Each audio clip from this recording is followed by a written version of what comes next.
I just want to share a few advices that have been given over the years that I think is really bad advice for reversing chronic disease and for getting healthier and losing weight.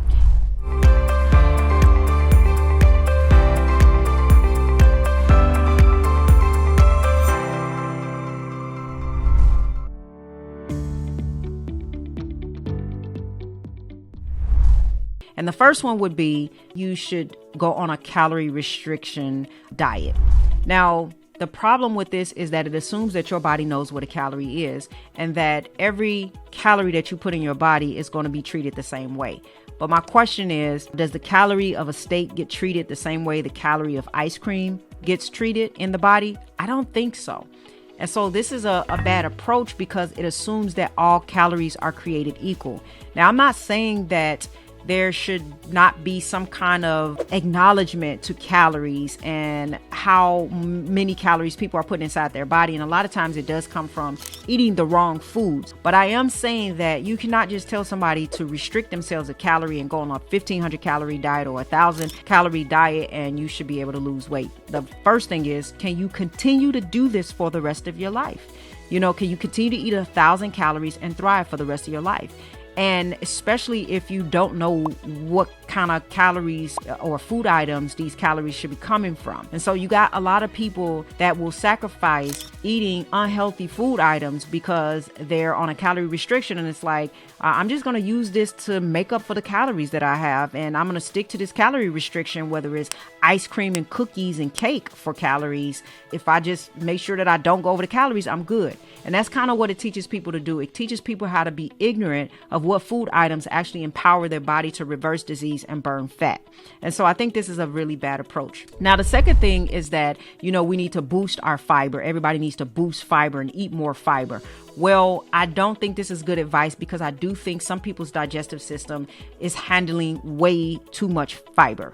And as a result, it can cause irritable bowel syndrome and all kind of gut issues. And so I don't think this advice is good as a standard because some people have too much fiber and it's ruining them. And if you keep having them add more and more fiber to their diet, then they're going to keep ruining their digestive system.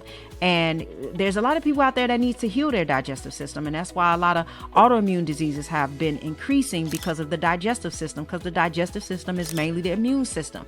So we want to make sure that we're not telling somebody to boost more fiber who's already eating too much fiber. Okay. And then we also know that there's other people who thrive with no fiber at all.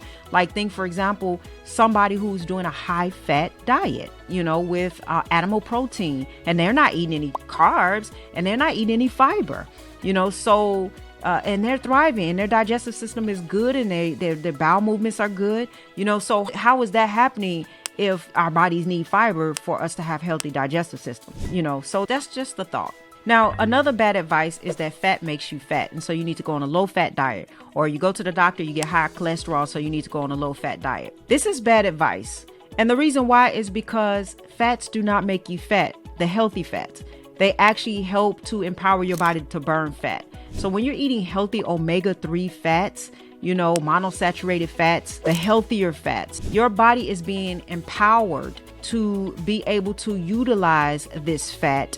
And the fat that we take in that is good fat, it causes our bodies to be able to actually use fat as the building blocks for so many different things. Just like protein, we use protein to build muscle, but we also use fat to build the membrane around the muscle. So our bodies utilizes fat a little differently. And that's why even we can't think of the calories that come from fat as equal to like the calories that come from carbs, for example, because our bodies utilize fat very differently. And so a lot of people are scared of fats because they feel like, well, fats are going to make me fatter or fats are going to make me gain weight. But fats do not make you gain weight. When people go on a high fat, low carb diet, they are able to burn more fat and build more muscle, with an adequate amount of protein, of course. And their bodies are able to use fat as fuel. And that's what helps to start pulling that extra fat out of the organs and out of the body. Okay. And that's what we really want, because we don't want too much fat. I'm not saying that we need to be, everybody needs to be super skinny or anything like that. There needs to be an adequate amount of fat in the body. We know that because you need fat to thrive. But at the same time, when people are, for example, overweight, or for example, if you're trying to reverse disease, it's a lot better to allow the body to use fat as fuel, because you won't feed, the inflammation, and you won't feed whatever bad is happening to your body. You won't, allow your body to spike insulin as much. And so this is going to help your body to decrease inflammation and heal a lot better. And it's going to be able to make you burn that extra fat that you want to burn off the body. And so don't listen to the myth of, you need to be on a low fat diet. Why would you go on a low fat diet? You need fat for everything. You need cholesterol for your skin to be able to absorb vitamin D from the sun. You need fat for your brain to function good. You need fat for, your organs to function good. And so don't live off the hype that you don't need fat. Now, what kind of fat? Yes, that's important, because you don't want to think of fat as like, oh, I need to take in more vegetable oil or something like that. That's oil that causes inflammation. All right. We're talking about healthier versions of fat, a little bit of saturated fat, the omega-3 fatty acids, not omega-6 fatty acids that come from vegetable oil that causes inflammation. All right. So the last thing I would say is that advice that we're given, where you need variety, or you need to balance your food with variety, put a bunch of different colors on your plate and a bunch of different this and that. And the problem with this is that when we try to do variety, we start realizing that our bodies don't process all foods the same way. And it's a lot harder to figure out what's going wrong with your body when you're eating a million different things.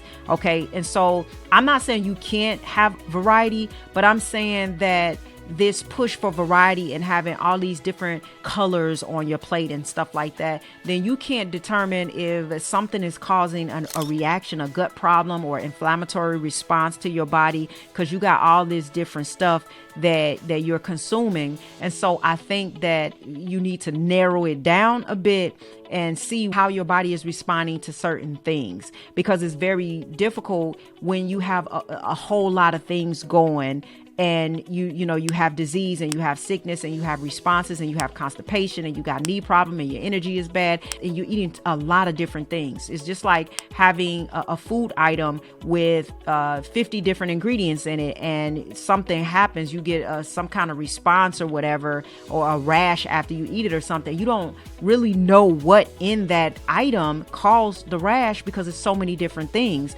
versus if you eating something that only has one or two ingredients. If you just eating one thing or whatever, if you eating carrots, for example, and you get a rash after eating carrots, or you get an inflammatory response, it's the carrots. Okay. So I'm saying this to say that day by day, you need to kind of restrict what you're eating to find out if your body is responding well or not to it. Kind of restrict it, eat a few things here, a few things there, take a break, and see if your body responds well to it or not, if you have an inflammatory response, if you get tired or whatever, because then you'll start to be able to see, oh, I think I'm allergic to dairy because I had cheese, and then, this happened, or my stomach started to growl, and I started to get bloated, and I felt uncomfortable, or I got a pain in my stomach. And then now you can eliminate that, and you can start to eliminate like certain food items. You might have drank some coffee with some plant almond milk or something. Okay. Now you got to figure out, is it the coffee that's making you, feel a certain way, or is it the almond milk that's making you feel a certain way? But if you got 50 million things in your coffee, if you got sugar pumps, and you got that, you don't know if it's the coffee or the sugar pump or what is happening. Okay. So a lot of people don't know what's disturbing them because they eat too many different things. So again, I'm not saying you can't have variety. I'm saying you got to bring it in before you bring it back out. And if you're having variety, it needs to be a variety of things that are not going to have an inflammatory response to your body. So first, make sure that you know what's good for you by narrowing what it is that you're eating, or eating a few things at a time and seeing how your body responds. And then you'll have a list of things that like, okay, this didn't work well for me. And then you'll have a list of things that's like, this actually did work well for me. It gave me energy. I felt good. I didn't have any problems. My brain was able to function good. And then you can, have a variety of all those good things and then get rid of all those bad things. And the problem when people say, oh, you need a balanced diet with variety of things, is that we often don't know in this variety what is good for us and what is bad for us. So we have to zone in a bit and focus in and make sure that we know first what's good. We need to separate things. And it's just hard to do that if you just keep telling somebody every day, make sure like that you eating a variety of different nuts and eat a variety of different vegetables and eat a variety of different this and that. It kind of confuses people. And then when they get sick and they have problems, that person doesn't know what is causing the problem. But they're yet still eating a bunch of stuff that they don't even know it could be making them sick or giving them inflammation. Okay. And so I wanted to point that out because that's a bad approach to just tell people eat variety, because they go out and eat, okay, I'm going to eat all the nuts. I'm going to eat the Brazilian, the almonds, the cashews. And then they don't even know if they're allergic to certain different nuts. Maybe they might be allergic to almonds and cashews and not be allergic to macadamia nuts. So I want to point that out because it's kind of bad advice.